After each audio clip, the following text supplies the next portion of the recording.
ప్రేక్షకులకు నమస్తే. ఒక పక్క ప్రకాష్ రాజ్ కాంట్రవర్సీ జరుగుతుంది, మరో పక్క టీసీఎస్ లెన్స్ కార్ట్.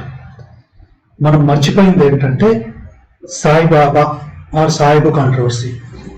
ప్రేక్షకులు ఈ సాయిబాబాని కొందరు పనిగట్టుకొని మన హిందూ ధర్మంలోనికి చొప్పించారు. అది ఒక పద్ధతి ప్రకారం జరిగింది అని చాలా మంది అంటారు. అఫ్ కోర్స్ మనం అనలైజ్ చేస్తే మనకు అలాగే అనిపిస్తుంది.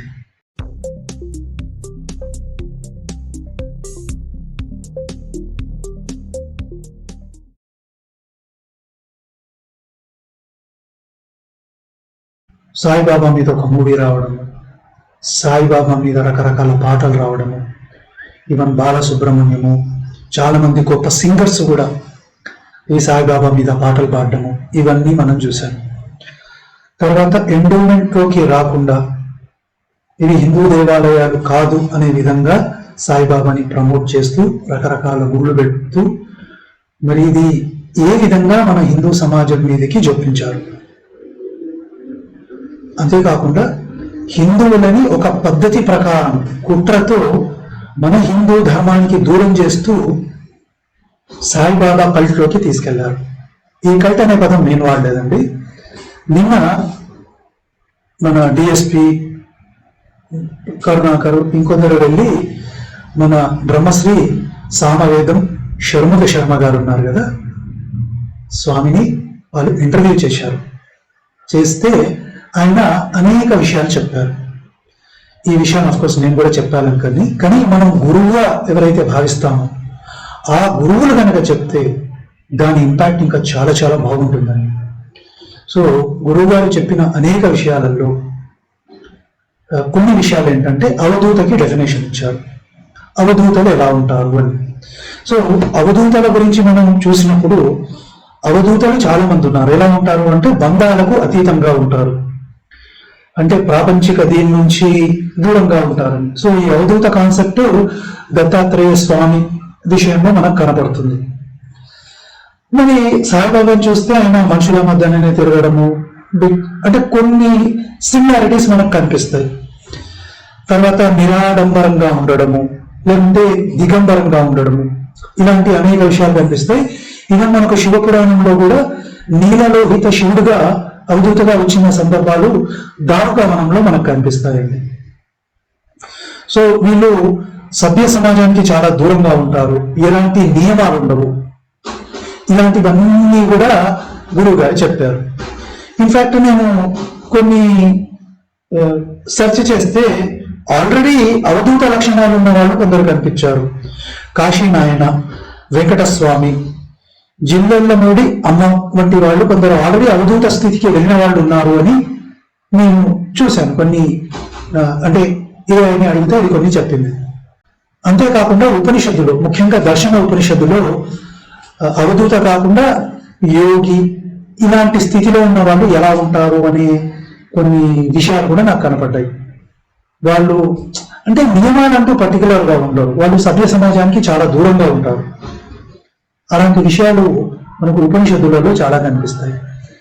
సో ఇదే కాకుండా ముఖ్యంగా ఈ యమ నియమాలు ఇవన్నీ ఉంటాయి కదా, అలాంటివి కూడా వాళ్ళు పాటించారు. ఇంకోటి సభ్య సమాజానికి దూరంగా ఉంటారు. మరి సాయం చూస్తేనేమో మన మధ్యలో తిరిగాడన్నట్టు వీళ్ళు రాసుకున్నారు.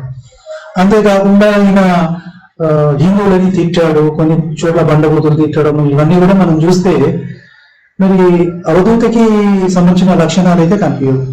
ఇవన్నీ పోగా ఆ గురువుగారు ఏం చెప్పారంటే ముఖ్యంగా వైదిక ప్రమాణం కావాలి. మరి వైదిక ప్రమాణం ఉందా అనేది అంటే వైదిక ప్రమాణం లేదు. ఇప్పుడు వైదిక ప్రమాణం ఉండి వైదిక ధర్మాన్ని పాటిస్తూ ఉంటే వాళ్ళని అవధూతలు అనుకోవచ్చు, కానీ ఆ లక్షణాలు కూడా ఇక్కడ ఈయనకు లేవు. అంతేకాకుండా ఒక పరంపరలో లేడిన ఇలాంటి అనేక విషయాలు చెప్పారు. తర్వాత కొన్ని హిందూ ధర్మానికి సంబంధించిన కొన్ని పండుగలు ఏవైతున్నాయో, ముఖ్యంగా రామనవమిని పక్కన పెట్టి వేరే పాటించడము, కాశీకి వెళ్ళనవసరం లేదు, అక్కడికి వెళ్ళను. ఇప్పుడు అవధూత స్థితికి వెళ్ళిన వాడు నిజంగానే ఉంటే తాను వెళ్ళాడు, కానీ వేరేళ్ళకైతే అలాంటివి కొన్ని చెప్పాలి కదండి. మీరు పాటించండి అయ్యా అని చెప్పాలి కదా, అవన్నీ ఏం లేవు ఇక్కడ. సో గురువు గారు ఆల్మోస్ట్ 58 నిమిషాల ఇంటర్వ్యూ అది. అనేక క్వశ్చన్లకి అనేక ప్రశ్నలకి సమాధానం చెప్తూ బ్రహ్మాండమైన క్లారిటీ ఇచ్చారు. సో మరి ఇప్పటికీ కూడా అంటే షణ్ముగ శర్మ గారు చెప్పింది కూడా విని అనేక హిందువులు ఎవరైతే సాయిబాబాని ఫాలో చేస్తున్నారో, లేదు మాకు షణ్ముగ శర్మ గారు ప్రమాణం కాదు, మేము ఆ గుడ్డి నమ్మకంలో ఆ కల్ట్లో ఉంటామంటే ఏం చేయలేరు. ఇంకో విషయం కూడా నేను గమనించానండి. చాగంటి కోటేశ్వరరావు గారు సాయి టీవీ అనేది ఉంది, ఆ టీవీలో ఒక 8 రోజుల క్రితం వచ్చి మాట్లాడమంటే అక్కడికి పోయి కూడా ఆల్మోస్ట్ దాదాపు 2 గంటల వీడియో అనుకుంటా అది. దాంట్లో కూడా అక్కడికి వెళ్ళి కూడా సాయిబాబా గురించి ఏం మాట్లాడలేదు అన్నట్టు వినికిడి. ఆ వీడియో కూడా నేను డౌన్లోడ్ చేశాను, బహుశా అది మొత్తం వింటే నాకు తెలుస్తుంది. లేకపోతే గోవు గురించి దీని గురించే ఎక్కువ మన గురువు గారు మాట్లాడారు, చాగంటి కోటేశ్వరరావు గారు.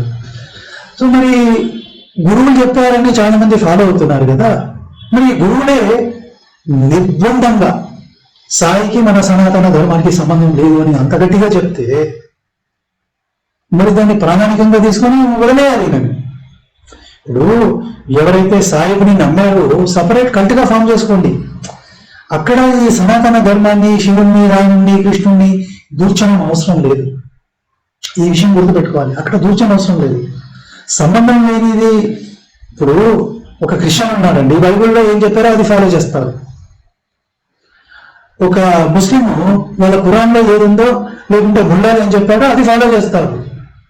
మరి సనాతన ధర్మంలో లేని సాయిని తీసుకొని, మన గురువు గురించి చెప్పని సాయిని తీసుకొని మీరు ఫాలో చేస్తున్నారయ్యా? ఏమవసరం? పోనీ మీరు ఫాలో చేస్తారనుకోండి, మాది సాయి మతం అని ఫాలో చేసుకోండి. అప్పుడు మీరు హిందువులు కాదు, మీరు సపరేట్ కల్ట్. అది అటన్నా ఉండండి, ఇటన్నా ఉండండి, అన్నిటినీ కలుపుకొని పులిహోర కలుపుతానంటే కుదరదు, అది కిచిడి అయిపోతుంది. అలాంటివి చేయకండి అయ్యా. సో గురువు గారి ఇంటర్వ్యూ వీడియో మనకు యూట్యూబ్లో ఉంది, షణ్ముగ శర్మ గారిది. అట్లాగే చాగంటి కోటేశ్వరరావు గారు కూడా సాయి టీవీలో అదో మాట్లాడారు, అక్కడ కూడా చూడండి. ఆయన ఏమి ఎంకరేజ్ చేయట్లేదు. మరి అంటే పూర్వకాలంలో ఎప్పుడైనా ఎంకరేజ్ చేసి ఉంటారేమో మాట్లాడమంటే, అప్పుడు ఈ సాయి గురించి తెలియదు ఏదో చెప్పి ఉంటారేమో, దాన్ని పక్కన పెట్టే ఇంకా అయిపోయింది, అది ఆ స్టోరీస్ ఓవర్. ఇప్పుడు ప్రలోభ పెట్టి మార్కెటింగ్ చేసుకున్నారు ఆ కాలంలో. ఇప్పుడు మన గురువులు ఎవరు మార్కెటింగ్ చేయట్లేదు కాబట్టి వదిలేయండి. మరి వదిలేసి అయితే మీరు సాయి కల్ట్లో కన్నా వెళ్ళి నాశనం అయిపోతే నాశనం అవ్వండి, లేదు మేము మా తరాలు నాశనం కావు, మేము సనాతనంలో ఉంటామంటే సాయిని వదిలి ఇక్కడ రండి. సో అది ప్రేక్షకులు. సో దీని గురించి మీరేమంటారు కామెంట్ రూపంలో చెప్పండి. సో మళ్ళీ ఇంకో వీడియోలో కలుద్దాం. నమస్తే.